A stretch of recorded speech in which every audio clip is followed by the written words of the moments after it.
Hello boys and girls, welcome back. It's that fun story factory time and we're reading The 9 Cats Go to the Arctic, and it's been written by Calum and his mother Linda. Shall we begin? Once upon a time there were 9 cats called Poppy, Molly, Daisy, Millie, Milo, Monty, Charlotte, Stella and Tiger. Today they were playing in a meadow close to their house. The sun was shining and they were enjoying feeling the warmth from it. Suddenly, Poppy stopped and said in a shocked voice, "Look, there's mist rising from the ground over there." Everyone looked to see to where she was pointing, and they couldn't see their house anymore because the mist was so thick. Molly exclaimed, "What is that?"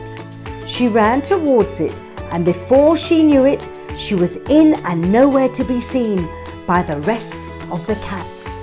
Everyone shouted, "Molly!" but there was no reply.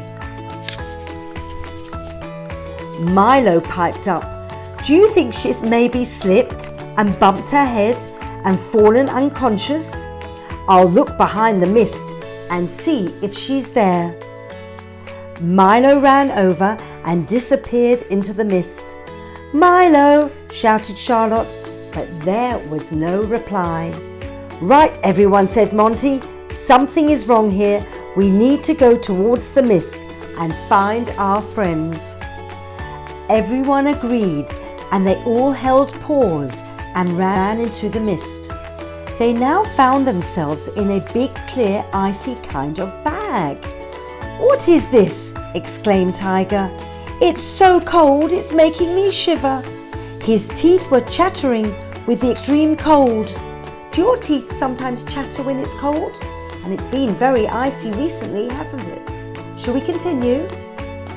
"It's like some sort of icy bubble," said Monty.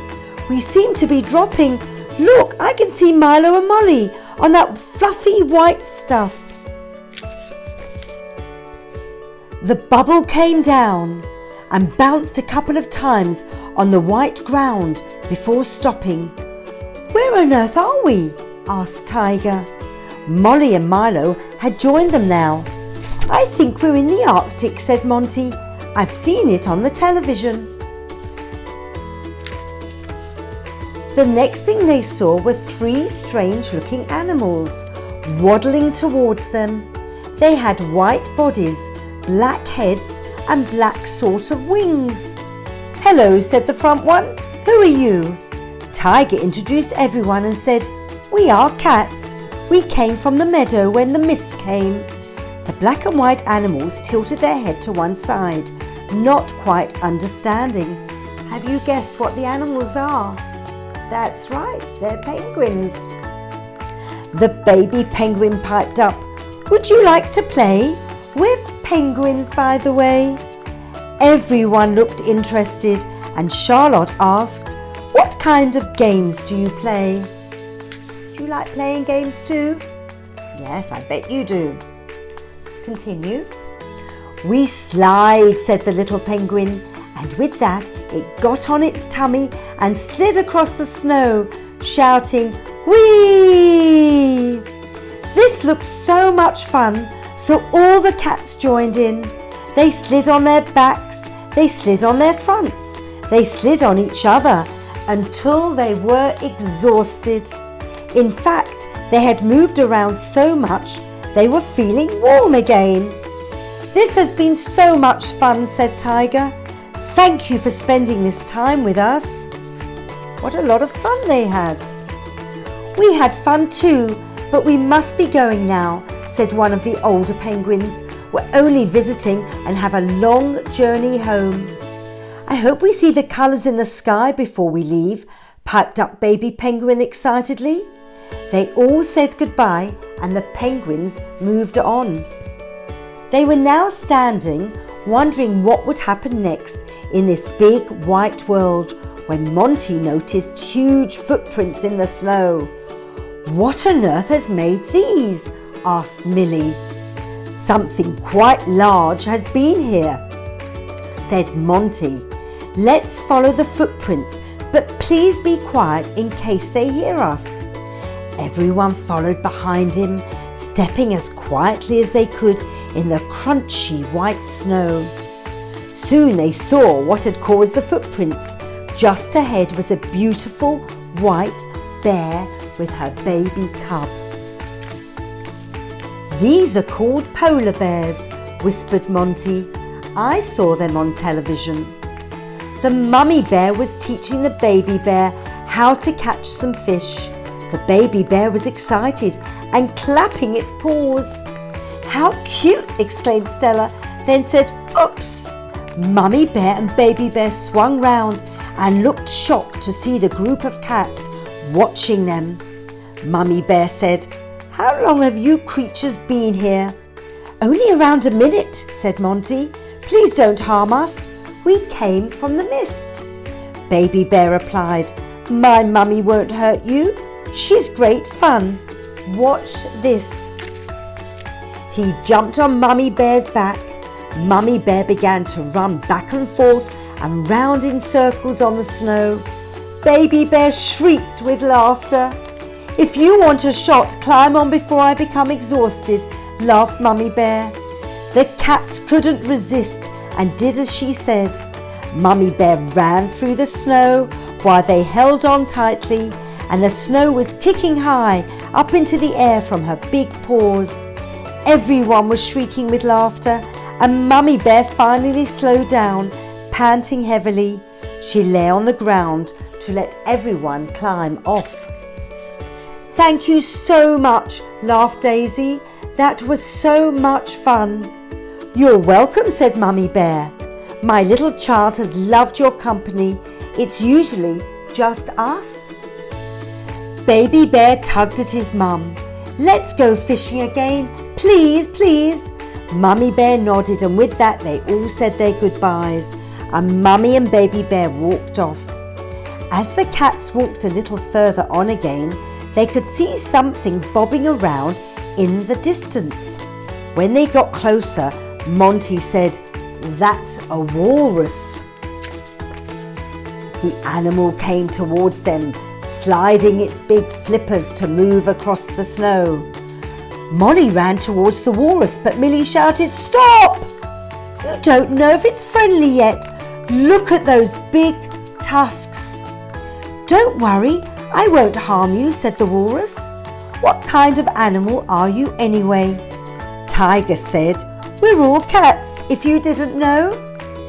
"Good, good," said the walrus. "I see you have nice nails. Can you give me a tickle, please? I so love a tickle." "Do you like being tickled too?" Daisy piped up, "We can't trust you yet." The walrus flopped over on his back and said, "Can you trust me better now?" and gave a huge laugh. His laugh was so infectious it made the cats laugh too. Tiger and Stelly shouted, "Yippee!" They jumped on first and said, "This feels like a big, wobbly, bouncy castle." And look at them, "Yippee!" they're saying as they bounce on his tummy. The rest of the cats looked at each other and all jumped on together and started tickling and having lots and lots of fun because the walrus was laughing so much he was making them bounce. Tiger said, "I'm starting to get tired now. I'm coming down, Monty." Monty stood and caught him. Everyone else came down too, one by one, because they were tired also. The walrus said, "Everyone out the way." They all stood back and watched him roll back over onto his tummy. That was brilliant. I haven't had such a laugh in a long time. Poppy said, "We had lots of fun too with you, walrus, but we better get going before it gets dark. We have to find the mist again to get home." What a wonderful adventure the cats are having. Isn't it fun? Everyone said their goodbyes and all the cats walked on further. It was starting to get dark now, and they were worried that the mist was never going to come back again.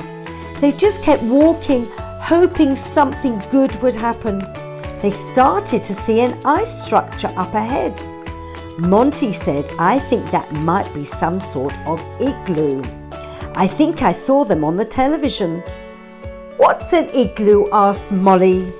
"It's a house made from ice and people live in them," said Monty.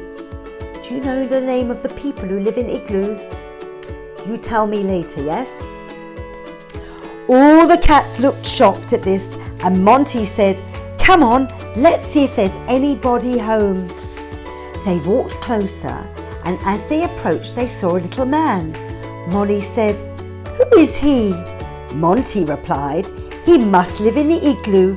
Let's see if he can help us home." They all walked up behind Monty. He said to the man, "We arrived here in a mist and we feel lost and we don't know how to get home." The man looked at them. "I do know what you're talking about and I may be able to help, but you're in time to see a spectacular sight soon. Please sit and have a little lunch with me while we wait." The cats accepted this offer and thought the little man was a bit strange, as he hadn't been surprised about what he had heard. He cooked some fish that he'd caught and they tucked in heartily, and they were all very hungry by now, and cats love fish. A short while later the man pointed to the sky and said, "Look!" The cats looked up and saw a multicoloured sky filled with red, green, blue, pink and yellow. The colours swayed all over the night sky. The cats stood in awe at this sight. Wow! This is called the Aurora Borealis, and it's one of the most beautiful sights on this earth, said the man. Tiger said, "Wow, this is amazing." The rest of the cats agreed. They looked at the man and saw he was standing with a bottle. "I can help you to go back now. Are you ready?" Poppy said, "Yes, I think we are. Thank you so much for letting us see this." The man nodded and smiled and opened the bottle, and the mist poured out. The cats held paws and walked into the mist. The next thing they knew, they were in an icy bubble bag again, and it was dropping. They looked back and saw the penguins, the polar bears, the walrus, and the little man waving to them. They waved back, and the figures all faded. They're saying goodbye to all the friends they made. When they turned round, the bubble was nearly on the ground. They had started to feel warmer and were getting prepared for the bob, bob, bob as it touched the ground. They stepped out of the bubble and it melted away instantly. Tiger said, "That was really fun." Millie said, "I had no idea these animals even existed before." "And that light in the sky was fantastic," said Milo. "What an amazing day," cried Daisy. Molly said, "I enjoyed every single part of it, apart from the bit when I got into an icy bubble on my own." "Yes, that would be scary," said Stella. "Thank goodness you have such good friends who would never leave you on your own." Everyone hugged and headed back to their own garden. Well, that's a beautiful story, and what a lovely, lovely time all these cats had. And it's teaching you about friendship as well, and having lots of exciting times, and not being scared, and going to new places. So, like and subscribe, and why not check out and buy this book? I'll leave the link in my bio where you can buy it, and then you can read along with me. See you soon again on Fun Story Factory. Bye bye for now.